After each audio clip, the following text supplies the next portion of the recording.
જય માતાજી મિત્રો, મંત્રોની દુનિયા કલયુગમાં તમારું સ્વાગત છે। મિત્રો, મેં તમને અગાઉ સ્મશાન વિશેના 2 મંત્રો આપેલા છે, એક સ્મશાન સિદ્ધિ મંત્ર અને એક સ્મશાન જાગૃત કરવાનો મંત્ર, અને અગાઉ મેં તમને એક શરીર રક્ષા મંત્ર પણ આપેલો છે। પણ મિત્રો, આજે હું તમારા માટે લઈને આવ્યો છું સ્મશાન રક્ષા કાલી મંત્ર। એટલે કે સ્મશાનમાં જ્યારે તમે જાઓ તો એની જે રક્ષા, જે મહાકાલી છે આપણે, એનો મંત્ર છે। મિત્રો, આ મંત્ર મેં સિદ્ધ નથી કરેલો, પણ મારા ગુરુજીએ સિદ્ધ કરેલો છે, અને એમની આજ્ઞાથી જ હું તમને આ મંત્ર આપવા જઈ રહ્યો છું। મિત્રો, આપણો બહુ સમય નહીં બગાડીએ, હું તમને જે અવનવા મંત્રો આપું છું તે મિત્રો તમે સાંભળો છો, અને એને ઘણીવાર તમે સિદ્ધ કરવા માટેનો પ્રયત્ન બી કરો છો। જો આમાં તમને કોઈ પણ પ્રકારની મુશ્કેલી આવતી હોય તો તમારો નંબર કોમેન્ટમાં લખો, તમારું નામ અને તમારા એડ્રેસ સાથે, હું જરૂરથી તમને મદદ કરીશ।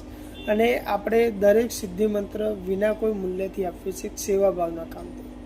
તો મિત્રો, ચેનલને સબસ્ક્રાઈબ પણ જરૂર કરી લેજો।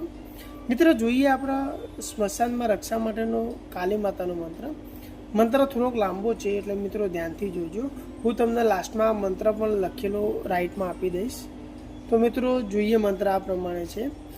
ओम गुरुजी ओम सौ सौ सौ को स्मशान टापू, टापू में पारस पीपर तले कौन बसे, घर बास राजा वैताल वसे घर बारी, कौन कौन नाम बोलिया स्मशान की खोपड़ी, बोचड़ी डाकणी भूत भूतनी, जिंदा जिंदा प्रेत पलित, इन घर बारी बग भगायो, 100 योजना मार भगाए तुझे, काल भैरव की आन, आते की सीमा बांध जाते की सीमा बांध, हमारी सीमा बांध, ना बांधे तो अजय पाल की आन, बांग्ला देवी की काली माई उसमें बैठे, मलता ने वीर, दार ने वीर, नहादरा वीर, मीरा वीर, 4 वीर 4 द्वारे, 5वें दारबाल भैरव वीर, आदि भैरव अनादि भैरव त्रिकाल भैरव काल भैरव ने हांके पुकारा, जति गोरखनाथ का चिमटा बाजा, दादा मत्स्येंद्र जी का डंका बाजा, ओम मिष्टान बोलो सुपारी लवंग गायत्री पान फूल राखी, सुरमा का अमृत राखे, कारज हमारा पूरा कीजिए, तिसकी रक्षा की स्मस्म बुझ जति, गुरु गोरखनाथ करे मेरी भक्ति गुरु की शक्ति, ओम कट स्वाहा। मित्रों, आ मंत्र हूँ तमने फरी बोलाई रही छूँ, ध्यानथी सांभळजो। मंत्र हूँ तमने दरेक वखत 2 વાર तमने रिपीट करूँ छूँ, अने त्रीजी વાર तमने लेखितमां बी मारा विडियोमां मळी जशे। तो मित्रों, जोजो मंत्र आ प्रमाणे छे।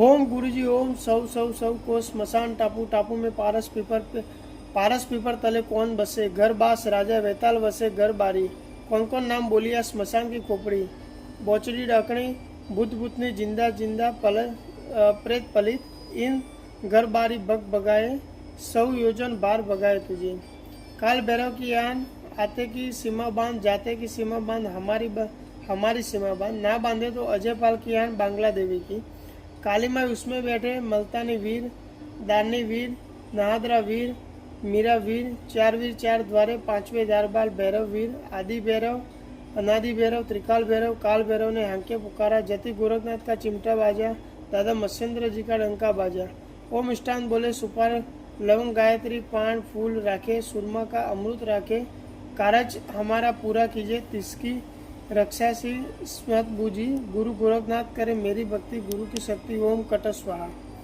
मित्रों, मंत्र आ प्रमाणे छे। आ स्मशान रक्षा माटेनो एक काली मंत्र छे, अने आ आपणा जे पुराणोमां छे ए प्रमाणे गुरु गोरखनाथनो मंत्र छे बनावेलो। तो मित्रों, आ मंत्रने सिद्ध करवा माटे तो आपणे शुं शुं वस्तुनी जरूर पड़े छे। तो मित्रों, पहला तो मीठाईनी जरूर पड़शे, एना पछी सोपारी, लविंग, इलायची, पछी पान जोशे, पछी लाल फूल, अने आपणे जे अगाऊ स्मशानमां यूज करता हता के जे लोट होय छे घऊनो एनो एक दीवो बनावવાનો, अने दीवानी अंदर आपणे तेलनो दीवो थशे के जे सरसियानुं तेल होय ने एना अंदरथी करवानो थशे। मित्रों, आटली वस्तु तमे लई अने आने तमारी समक्ष चढ़ाई अने 108 वार जप करवाना रहेशे। स्मशान में जईने बी तमे आना जप करी शको छो, या तो कोई काली मानु मंदिर होय त्यां बी तमे करी शको छो। तो अने त्रीजी तमे कोई नदी जग्याए नदीनो किनारो होय त्यां पण जईने तमे करी शको छो। तो आ दरेक वस्तुनुं अर्पण कर्या पछी आपणा मंत्रनो 108 वार जाप करवानो छे। એના પછી આ મંત્ર સિદ્ધ થાય છે. મિત્રો મંત્ર સિદ્ધ તો તમે દરેક લોકો કરતા હશો, પણ એનો ઉપયોગ કઈ રીતના કરવો એ બી જાણવું એટલું જ મહત્ત્વનું છે. તો મિત્રો આ મંત્ર સિદ્ધ કર્યા પછી જ્યારે આપણે સ્મશાનમાં જઈએ છીએ, જ્યારે એને જાગૃત કરીએ કે એને સિદ્ધ કરતા હોઈએ છીએ, તો એના પછી આપણે જ્યારે ગામની અંદર આપણે રિટર્ન આવતા હોઈએ છીએ ત્યારે આ મંત્રનો તમારે જાપ કરવાનું હોય છે. અને આનું જે પાત્ર હોય છે એ આપણે જે ગામની સીમા હોય ત્યાં મૂકી દેવાનું, અને ત્યાંથી બધું જે વધેલું સામાન ત્યાં મૂક્યા પછી ઘરે આવવું અને હાથ પગ ધોઈને આવવાનું. અને આ દરેક વિધિ છે ને મિત્રો, સ્મશાન વિધિ નિર્ભય થઈને કરવું, કારણ કે સ્મશાન વિધિ બહુ અઘરી હોય છે. હા, મેં આ રક્ષા મંત્ર સિદ્ધ નથી કર્યો, પણ મારા જોડે જે બીજો રક્ષા મંત્ર છે એ મેં સિદ્ધ કરેલો છે, એટલે મારે આની જરૂર ઓછી પડતી હોય છે. તો મિત્રો ધ્યાનથી આ મંત્રને સિદ્ધ કરજો, અને જો કોઈ તમને કોઈ તકલીફ પડતી હોય તો તમે મને જણાવી શકો છો. મિત્રો દરેક મંત્ર પાવરફુલ હોય છે, પણ તમે કઈ રીતના એને સિદ્ધ કરો છો એના ઉપર ડિપેન્ડ કરે છે કે તમે એની કેટલી શક્તિ તમે લઈ શકો છો, કેટલું તમારા કાર્યમાં ઉપયોગી થઈ શકે છે. તો મિત્રો આવા અવનવા તંત્ર મંત્ર વિશેની જાણકારી માટે મારી ચેનલને સબસ્ક્રાઈબ જરૂર કરી લેજો. જય માતાજી મિત્રો.